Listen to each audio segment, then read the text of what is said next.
திருமாவளவனோட செய்தியாளர் சந்திப்பை நீங்க பார்த்திருப்பீங்க. அன்கண்டிஷனல் சப்போர்ட் அப்படின்னு சொல்லியிருக்காரு. பெரிதும் எதிர்பார்க்கப்பட்டது அவங்களோட முழக்கமான ஆட்சியில் பங்கு, அதிகாரத்தில் பங்கு அப்படின்ற முழக்கம் முன்வைக்கப்பட்டிருந்தது. அதனால ஆட்சியில பங்கு பெறுவார் அப்படின்னு பெரிய அளவில் எதிர்பார்க்கப்பட்டது. ஆனா அதெல்லாம் தவிர்த்து அவர் இரண்டே காரணங்களுக்காக அவங்களோட கூட்டணி வைக்கிறோம், ஆதரவு தர்றோம் அப்படின்னு அவர் சொல்லியிருக்காரு. உங்களுடைய முதல் பார்வை? அதாவது அவரு 2 எண்ணிக்கை தான் இருக்கிறதுனால அவங்க பெருசா கேட்டாலும் கூட அது மக்களிடையே எப்படிப்பட்ட ஒரு ஒரு வரவேற்பை ஏற்படுத்தும் என்பதுல ஒரு இது இருக்கு. ஓகே, அதாவது நம்ம ஆசைப்படலாம், பட் ஆனா நீங்க அது கேட்ட அளவிற்கு ஒரு எண்ணிக்கை இருந்தா கூட ஒரு 7-8 பேர் எம்எல்ஏக்கள் இருக்கிறார்கள் அப்படின்னா கூட இது பண்ணலாம். 2 பேரை வைத்துக் கொண்டு இது காங்கிரஸ்க்கு 5 பேர் இருக்காங்க. அதுவே ஓகே, அதுல ஏதோ ஒரு 5 இல்ல 2 ஒருத்தருக்கோ கொடுக்கறதுல கூட தப்பு இல்லை. ஆனால் இவருக்கு 2 பேர் தான் இருக்காங்க. அது பட் ஆனா மற்ற மாநிலம் இருக்குங்கிற ஒரு எடுத்துக்காட்டுலாம் சொல்லலாம். பட் அது இந்த சமயத்துல ஒரு மந்திரி சபைக்கு வெளியிலிருந்து ஆதரவு தெரிவிப்பதுதான்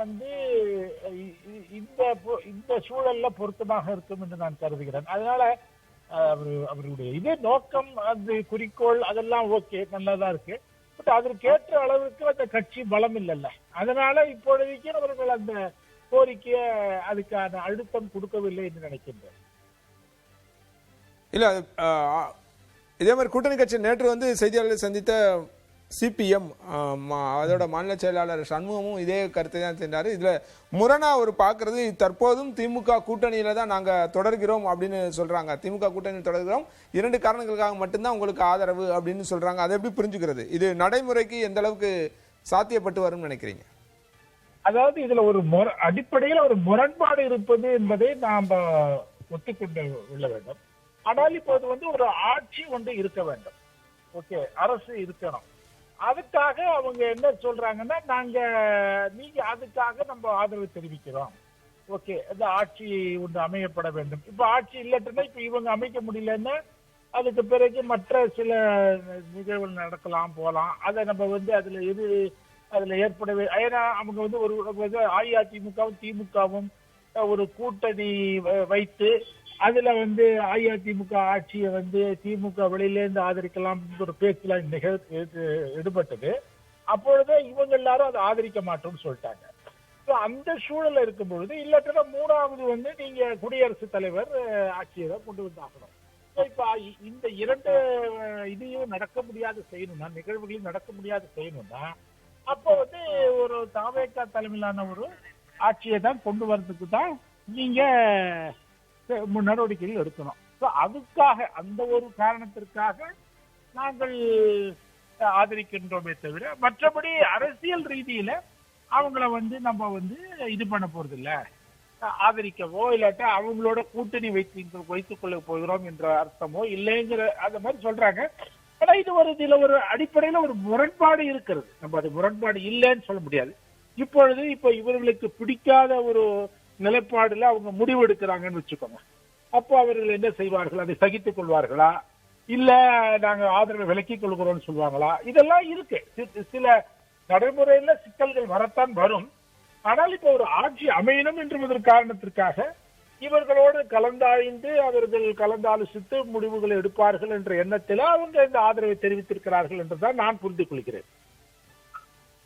திருமாவளவனோட செய்தியாளர் சந்திப்பு முழுமையா பார்த்திருப்பீங்க. அவர் ரெண்டு காரணங்கள் சொல்றாரு. ஒன்று குடியரசுத் தலைவர் ஆட்சி இங்க அமல்படுத்திடக்கூடாது அப்படின்றதும், 108 இடங்களை பெற்றிருந்த போதும் விஜய் ஆட்சி அமைக்க முடியாமல் திணறுகிறார், அதனால அவங்களுக்கு ஆதரவு தரதாகவும் அவர் சொல்லியிருந்தாரு. அந்த அடிப்படையில தான் இந்த 3 பேரும், அதாவது இடதுசாரிகள், விடுதலை சிறுத்தைகள், அவங்களும் ஆதரவு தெரிவிக்கிறாங்க அப்படின்னாங்க.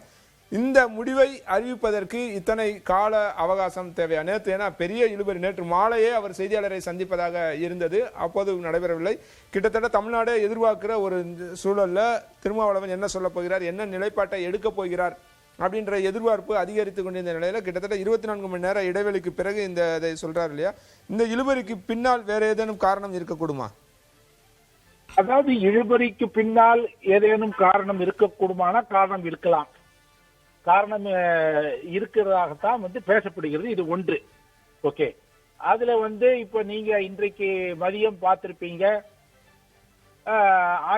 திமுகவும் அஇஅதிமுகவும் மறுபடியும் கூட்டணி பேச்சுவார்த்தை நடத்தி திருமாவளவனை முதலமைச்சராக நம்ம நியமிக்கலான்னு ஒரு ஆலோசனை சொல்லப்பட்டதாகவும் அதை எடப்பாடி அவர்கள் நிராகரித்ததாகவும் இப்படி எல்லாம் ஒரு ஹேஷ்யம் போச்சு. அதாவது இப்ப இதுக்கெல்லாம் எதிர்பார்த்திருந்தாரா, அவங்களுக்குள்ள ஏதாவது சமாதானம் வருவாங்களா, அவங்களுக்குள்ள ஏதாவது உடன்பாடு வருமா அப்படின்னு. இல்ல இவர் நேற்றைக்கு என்ன நடந்ததுன்னா, இரவு இவர் டெபுட்டி சிஎம் அவர் கேட்கிறாரு, திருச்சி ஈஸ்ட் கேட்கிறாரு அப்படிங்கிற ஒரு ஹேஷ்யம் வந்தது.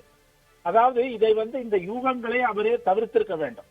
ஓகே, நேற்றைக்கே தவிர்த்திருக்க வேண்டும். ஆனால் இதெல்லாம் அவர் அந்த முடிவை தெரிவிப்பதற்காக காலம் எடுத்துக்கொண்டதனால் இது கற்பனையில வந்ததா இல்லாட்டா அதுல ஏதோ முகாந்திரம் இருக்காங்கிறது நம்மளுக்கு தெரியாது. ஏன்னா யாரும் இதுல சம்பந்தப்பட்டவர்கள் யாரும் முழுமையான தகவல்களை கூறப்போவதில்லை. குறைந்தபட்சம் இப்பொழுதைக்கு கூறப்போவதில்லை.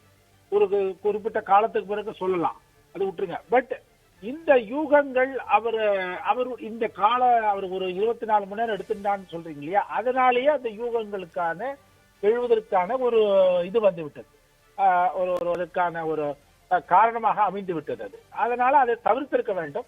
ஆனால் இப்போ நீங்க இதை முன்னாலேயே தெரிவிச்சிருக்கலாமே, ஏன் இப்போ ஒரு 24 மணி நேரம் கழிச்சு இந்த முடிவை சொல்றதுக்கா 24 மணி நேரம்ங்கிற ஒரு மாதிரி தெரியறது. ஓகே, பட் அதனால்தான் அதை அவர் முன்னாலேயே தெரிவிச்சிருக்கணும். அவர் தெரிவிக்கல. ஏன் தெரிவிக்கலங்கிறது அவர் தான் அது முழுமையா விளக்கணும். அதனால நீங்க சொல்வது போல அந்த யூகங்கள் ஹேஷ்யங்களுக்கு அந்த இடம் வகுத்து விட்டார் திருமாவளவன். ரைட். இப்ப 3 கட்சிகளுமே ஐயுஎம்எலுமே கிட்டத்தட்ட நிபந்தனையற்ற ஆதரவு அப்படின்னு சொல்லியிருக்காங்க. 4 கட்சிகள் திமுக கூட்டணி இடம்பெற்றிருந்த மதச்சார்பற்ற கூட்டணி சொல்லப்பட்ட திமுக கூட்டணி இடம்பெற்றிருந்த 4 கட்சிகளுமே நிபந்தனையற்ற ஆதரவு அப்படின்னு சொல்லியிருக்காங்க. அவங்க ஆட்சியில பங்கு பெறல அப்படின்றத நம்ம பார்க்கிறோம். அப்படின்ன போது விஜய் தலைமையிலான ஆட்சி அப்படின்றது எந்த அளவுக்கு உறுதியா இருக்கும், பிறகு ஒரு அன்சர்டன் நிலையற்ற தன்மை அப்படின்றது எப்பயுமே இருக்குமா, இல்ல இது எப்படி இருக்க போகிறது?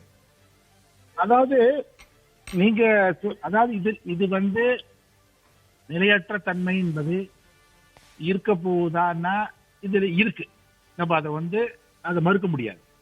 ஆனால் நீங்க இப்போ எப்படி அந்த முதலமைச்சராக போகிறவர் அல்லது இந்த கூட்டணிக்கு ஒரு கூட்டணின்னு வச்சுப்போமே, இப்ப கூட்டணியில இவங்க முறையாக இந்த கூட்டணி இல்லை என்று சொன்னாலும் ஒரு கூட்டணியில் இருக்கிறார்கள். ஓகே, 2 கம்யூனிஸ்ட் கட்சிகள், விசிகே அண்ட் இவங்களை உள்பட, ஓகே ஐயுஎம்எல் உள்பட இந்த இவர்களை எவ்வாறு அவர் அவங்களோட பேசி எப்படி அதை நடத்தி சொல்ல போகிறார். அப்புறம் காங்கிரஸ் இருக்கு. ஓகே, இந்த ஒரு 4-5 கட்சிகளோடு இணைந்து அவர் எவ்வாறு செயல்பட போகிறார் என்பதை பொறுத்துதான் இந்த மாதிரியான ஒரு ஆட்சியினுடைய வாழ்க்கை 5 ஆண்டுகளுக்கு இருக்குமா அல்லதுக்கு முன்பே குறுகி விடுமா. ஏனென்றால் இப்ப காங்கிரஸ் 1990 நரசிம்மராவ் தலைமையில் உருவான பொழுது மைனாரிட்டி அரசாங்கம் தான். ஓகே, அது கடைசி வரைக்கும் மைனாரிட்டி தான் இருந்தது. ஆனால் நரசிம்மராவ் அதை திறம்பட எடுத்து சென்று விட்டார். சோ அதனால அந்த அந்த தலைவராக இருப்பவர் எவ்வாறு அதை எடுத்து செல்கின்றார் என்பதை பொறுத்து இருக்கு. அதனால இதுல விஜய் அவர்கள் தன்னுடைய சாமர்த்தியத்தை திறமையை செலுத்தி பல முரண்பாடுகள் இருந்தாலும் 5 ஆண்டுகளுக்கு அந்த கூட்டணியை அழகாக எடுத்து சென்று விட்டால் அது நன்று.